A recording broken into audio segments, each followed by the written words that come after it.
Fala aí, galera, como vão vocês? Espero que muito bem, espero que tranquilos, em paz. Hoje a gente começa mais uma matéria nova.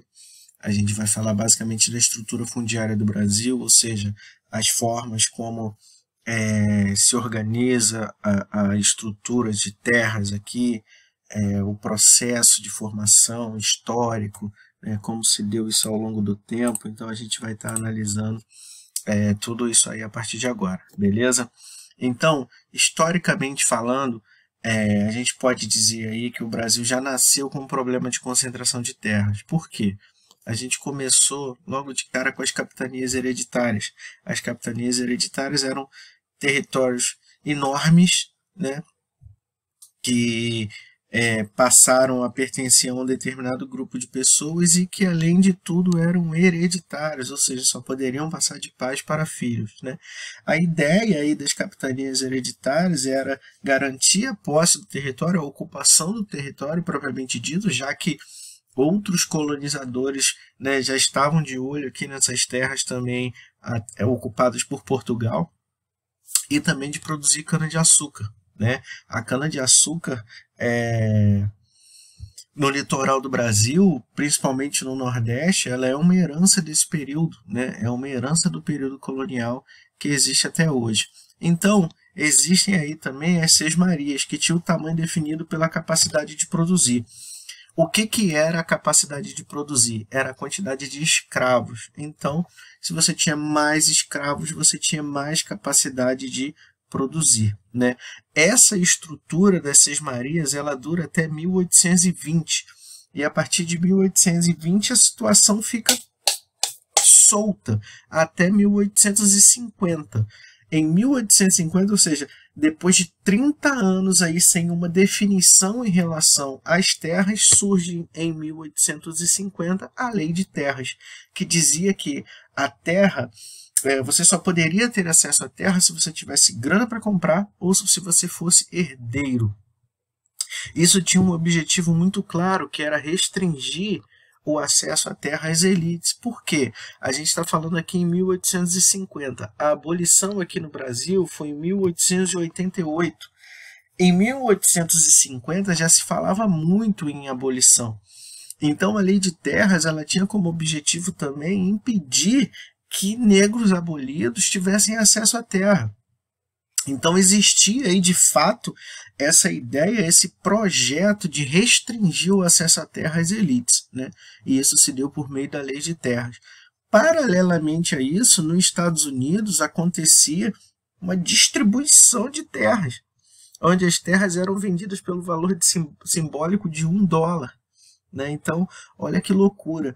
Né? Enquanto aqui a gente restringia o acesso à terra, nos Estados Unidos estava havendo uma distribuição de terra justamente para possibilitar o povoamento, a ocupação e o desenvolvimento do território. Né? Então a gente já vê aí características bem distintas, né, no processo de formação e da estrutura fundiária desses dois países.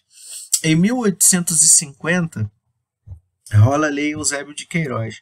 A Lei Eusébio de Queiroz proíbe o tráfico de escravos negros africanos. Isso foi resultado de uma pressão britânica. Né? A gente sabe que o Brasil foi aí um dos últimos países do mundo a acabar com a escravidão. Né? Essa galera, então, esses ex-escravos se tornam aí mão de obras baratas, né? Se torna mão de obra barata. E o Brasil começa a receber uma quantidade significativa de imigrantes italianos. Né? Esses imigrantes italianos eles vêm justamente para substituir a mão de obra que era escrava. Por quê? Muitos fazendeiros, muitos agricultores se recusavam a pagar negros para trabalhar. Né? Então aí começa aí um sistema de colonato aqui com parceria entre fazendeiros e imigrantes italianos. Isso aí vai gerar uma série de consequências também. Você tem uma mudança de perfil de escravidão, na verdade, já que muitos imigrantes se tornam escravos por dívida e tudo mais, né? Então a relação de trabalho não se torna saudável de um dia para o outro também. Ah, agora os italianos trabalham, então vamos tratar bem os italianos. Não é bem assim também, né? Em 1963 surge o Estatuto do Trabalhador Rural. durante o governo João Goulart. Com o governo João Goulart, tem a introdução da CLT no campo, que é a consolidação das leis trabalhistas, a carteira de trabalho, né, a carteira de trabalho que a gente tem hoje. Né, então, ela se estende a partir de 1963 ao trabalhador rural. Então, esses caras passam a ter direitos, né, trabalhistas, passam a ter acesso às leis trabalhistas. Isso torna a mão de obra mais cara. Porque dentro da CLT você tem uma série de direitos. Você tem o FGTS, você tem férias remuneradas, você tem licença de saúde, enfim. Isso torna a mão de obra no campo mais cara. Consequentemente, acaba gerando mais desemprego rural, né? Infelizmente. E aumentando o trabalhador volante, que é o chamado boia fria, que é o cara que trabalha em determinadas épocas, né? Ainda existe bastante no Brasil a galera que sai da região Nordeste e vem para São Paulo para trabalhar na colheita durante a safra da cana-de-açúcar. Né? Isso é bastante comum. Existe o equivalente do boia fria no México, que é o chamado braceiro, que são trabalhadores mexicanos que vão para os Estados Unidos também na época da colheita e retornam. Né? Esse tipo de migração a gente chama de migração transumância, né? Ou sazonal. Né? Em 1964, é assinado o Estatuto da Terra no governo de Castelo Branco. Né? Aqui a gente já está falando em período de ditadura. Né? Então, cria-se um módulo rural. O conceito de módulo rural ele é bastante amplo, por assim dizer. Por quê? Um módulo rural ele é o seguinte, é o tamanho de terra necessário para a agricultura de subsistência para uma família. Então, o tamanho do módulo rural ele varia de região para região, de estado para estado, de cidade para cidade. Então, o módulo rural ele tem esse objetivo. Né? Ele precisa atender a demanda de uma família com agricultura de subsistência. Então, por exemplo, um módulo rural no sul do país, em área de terra roxa, ele vai ser menor do que um módulo rural no sertão nordestino, né? Justamente porque a capacidade de produção é muito menor. Né? E aqui começam aí as bases jurídicas para uma reforma agrária. Reforma agrária é essa que a gente sabe que nunca aconteceu. Né? A reforma agrária, para quem estiver perdido no conceito, é uma redistribuição das terras. Né? O Brasil é um país que tem problemas de concentração de terra na sua gênese, como a gente viu ali atrás. Então, a reforma agrária seria uma redistribuição de terras, né, a fim de acabar com os latifúndios improdutivos e, ao mesmo tempo, acabar com as famílias sem terra, né? As famílias rurais, sem acesso à terra. Então, aqui você tem um esvaziamento dos movimentos de reforma agrária, como as ligas camponesas e o MST, que atua até hoje, né? Justamente porque há um endurecimento durante a ditadura militar aos movimentos sociais. Né? Então, daí a gente falar em esvaziamento. Né? E aí, o Brasil ele é atingido a partir de 1950 por uma modernização no campo. Né?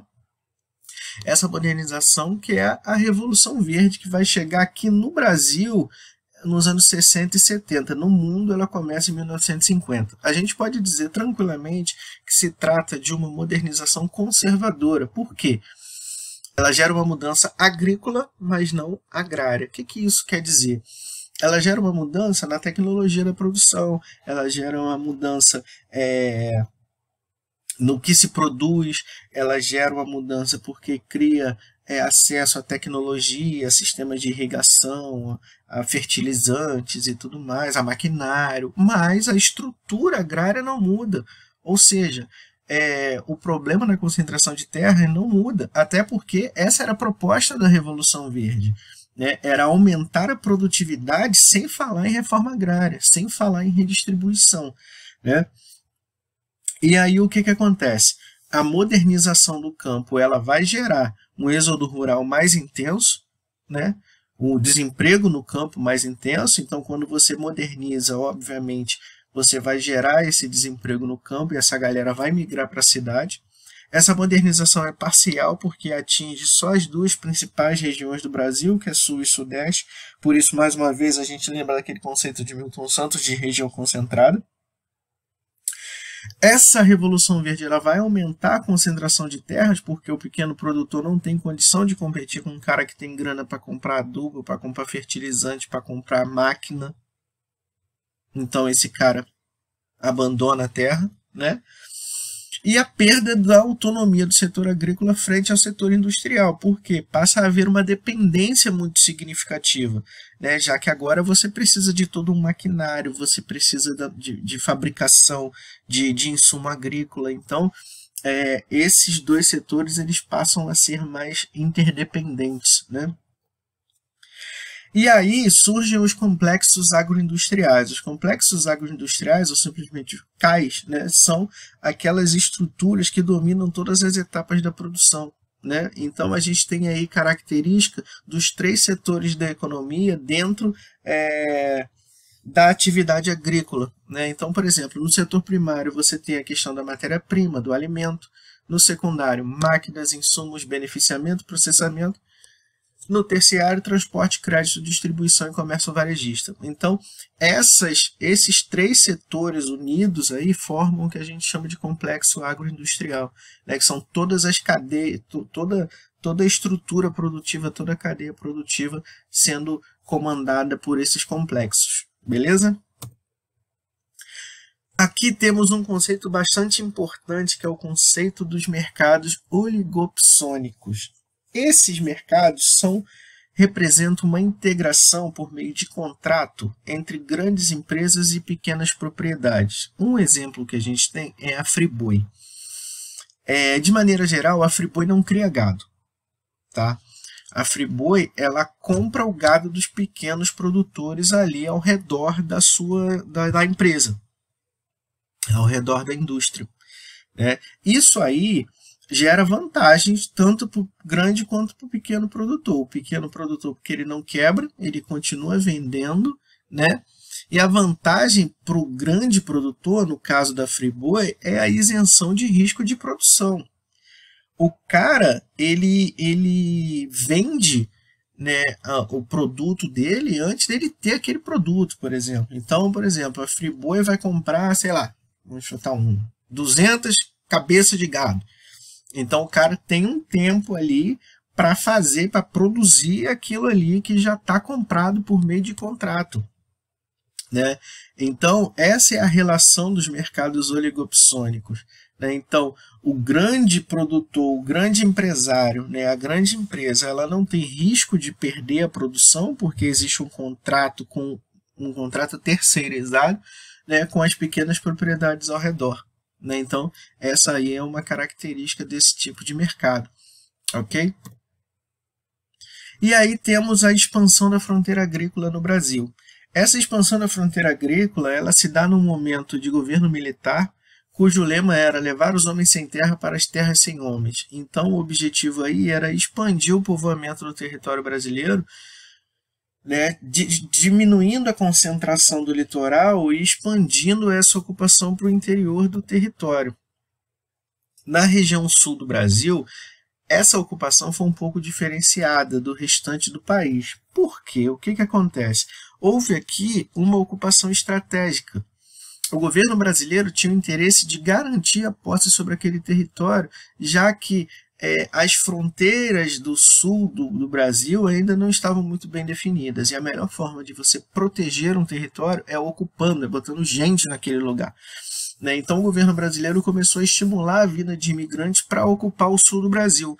Então não existe aquela ideia de que os europeus foram para o sul porque lá é mais friozinho. Não existiu atração climática para o sul do Brasil. Tá? Isso é uma informação errada, isso é mito, isso, sei lá o que isso é. Não repitam isso, não reproduzam essa ideia. Tá? No século XIX, inclusive, existia um certo estímulo aí ao branqueamento da população, né? O Brasil tinha até alguns escritores assim, que estimulavam isso, né? Um deles, que inclusive era negro, se chamava Oliveira Viana, que era favorável a esse embranquecimento da população brasileira, né? Vai entender. Então, Inicialmente falando, o processo de concentração de terras no sul era menor, porque as terras eram menores, né? Existia um processo aí de minifundiarização. Durante esse início de ocupação, as terras eram predominantemente pequenas e médias, policultoras voltadas para o mercado interno, né? Então, com o passar do tempo, é que a concentração vai se acentuando aí nesse território, na porção sul do território brasileiro, né? Vai acontecendo a expansão da fronteira agrícola, né? Os movimentos como MST começam a aparecer de maneira mais contundente. Existem algumas áreas de conflito também com os brasiguaios, que são os brasileiros paraguaios do Brasil, enfim, né? Então, com o passar do tempo, inclusive, a população na região sul vai diminuindo, né? O percentual dessa população em relação ao restante do Brasil, justamente por conta do êxodo rural, né, e da concentração de terras. Muitas pessoas do sul começam a migrar para outras regiões do Brasil, inclusive o centro-oeste, onde essa galera passa a encontrar terras mais baratas, né? O centro-oeste, que era uma região inóspita até 1960, era um grande vazio demográfico, né, que começou a ser ocupado por algumas estratégias, como a construção de Brasília, a transferência da capital, né, para o interior do país e a abertura de estrada. Começa a abrir estrada. E aí essa abertura de estrada foi possibilitando essa integração do interior do Brasil ao restante do território, né? Mas o centro-oeste traz naturalmente uma limitação à agricultura, que é a elevada acidez do solo. E aí a técnica para correção do solo se chama calagem, que é a aplicação de calcário ou simplesmente cal, né, no solo para corrigir a acidez. Então, fiquem atentos em relação a isso aqui, porque isso cai bastante em prova por aí, tá? No norte, essa ocupação desse território começa exatamente por uma expansão do centro-oeste, né? Conforme a ocupação do centro-oeste vai se tornando mais significativa, a ocupação começa a avançar para o norte da região, atingindo aí áreas de floresta amazônica e algumas áreas da região nordeste também. A consequência direta disso, obviamente, né, é o avanço do desmatamento na Amazônia, né? A partir da década de 1980, né, quando acontece a redemocratização do país, nós temos aí a assinatura da Constituição em 1988, né, que passa a determinar a função social da terra. É nessa época também que movimentos como o MST e a União Democrática Ruralista passam a ter o direito de existir novamente, né? Então, a terra passa a ter função social. Qual é a função social da terra? A terra é para quem trabalha na terra. Então, claramente, a Constituição Federal do Brasil de 1988 ela é contra o latifúndio, né?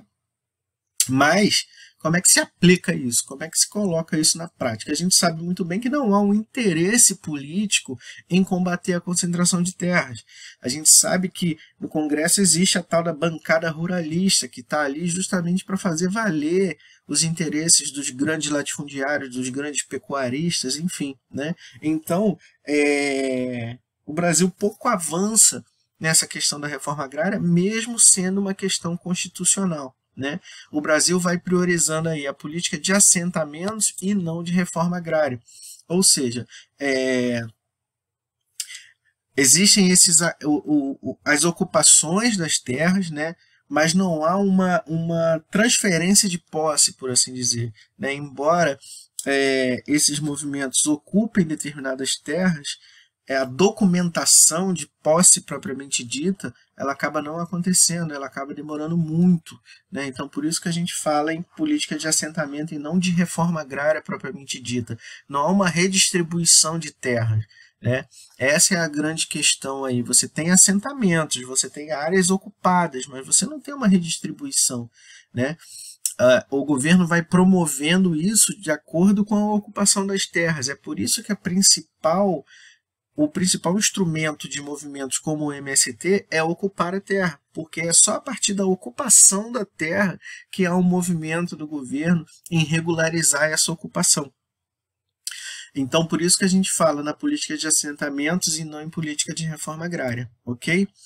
Durante o governo FHC, acontece um dos maiores massacres conhecidos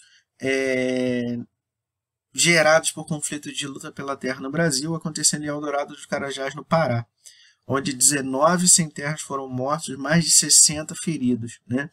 Então, a partir daí, começa a haver uma intensificação da ocupação pelo MST, né? A questão da terra, ela passa a se tornar mais contundente no Brasil e muita gente morre por conta de conflitos de luta pela terra até hoje no Brasil, né?